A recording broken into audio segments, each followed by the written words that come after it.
अरे रुको, ये क्या निकल गया फ्रिज से? तुम लोग बिलीव नहीं करोगे क्या मिला। सो हेलो गाइस, स्वागत है आप सबका टुटरा फुटरा व्लॉग में। सुबह सुबह मम्मी ने फ्रिज साफ़ करवा दिया। फ्रिज के अंदर हिस्ट्री मिली। ये आंवला है, ये एंशियंट टाइम।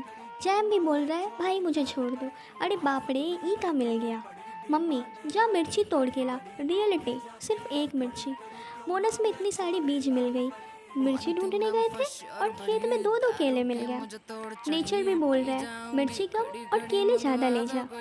इधर चमेली की बेटी अपना ही लंच एंजॉय कर रही है। चलो अब फ्रेश हो लेते हैं, अब निकलते हैं पढ़ाई करने। दिन का रिजल्ट मिर्ची 1, केले 2, मेहनत अनलिमिटेड। Okay bye.